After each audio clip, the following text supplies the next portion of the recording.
علما. So next thing, let's try to understand more about the standards. We'll try to get into individual standards and the features of individuals. So starting with the first one, 802.11, which was the first, we can say the first standard which was introduced by IEEE again in 1997 when the wireless IEEE standard has been ratified. So technically this was just named as 802.11 and there's no ABC like that. So, but again, it was offering a speed of around 1 to 2 Mbps. That is a transmission speed at that time it was operating. Now, even though this was one of the first standard, but it was not really much popular because the main reason is at that point of time, we used to have something like 10 Mbps of Ethernet speed, the wide network. So basically, in order to provide the connectivity for the users, so again, 1 to 2 Mbps is something not really preferable. So most of the people didn't go with that. The reason because of the throughput.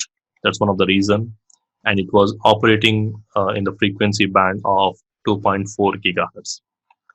So we can say this was one of the first standard, but in generally you don't find this 802.11 the first standard in most of the list because that's not really not widely adopted by the users.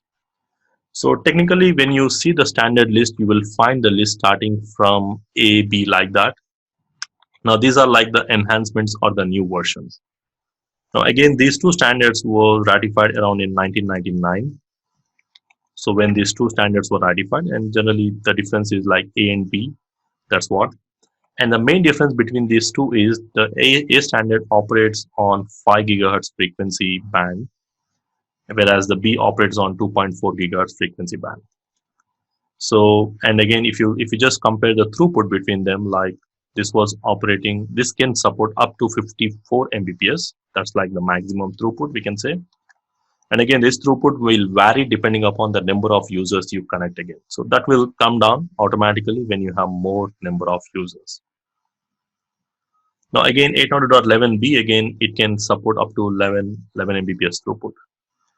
So even though if you compare these two, 54 Mbps seems to be a better option, but again, 802.11b has been more popular because of the frequency range. Because most of the devices, they do support 2.4 gigahertz frequency range, which is kind of widely acceptable frequency range.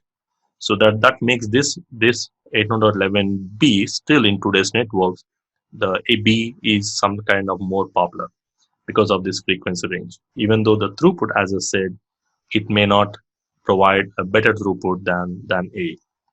Now 5 gigahertz frequency range, most of the devices are not operating at that frequency, so it's like difficult to connect.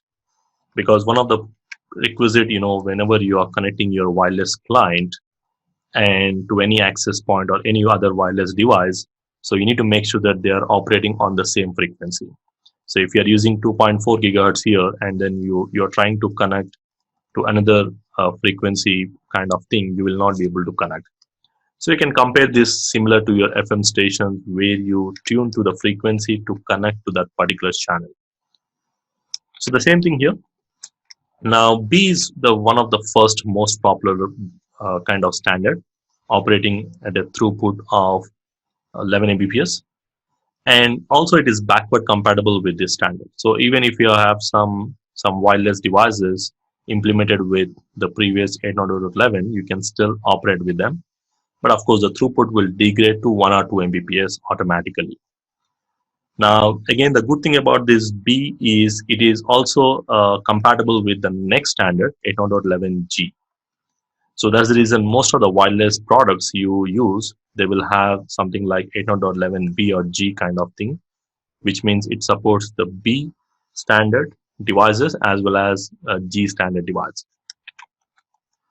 So again, G is again the next one. The distance, again, you can see the throughput wise, these are the differences. Of course, both the standards supports up to 400 feet distance. Now, when you talk about the next one, like 802.11g, this is something what we'll see here in this slide. Now, again, the G is again one of the more popular in today's network. Again, it is a backward compatible, which means It can operate with B devices as well as G because they use the same frequency range, 2.4 gigahertz. And currently, most of the wireless products you use, they will be having something like this, 802.11 B or G, something like that. And the maximum throughput, it can offer up to 54 Mbps.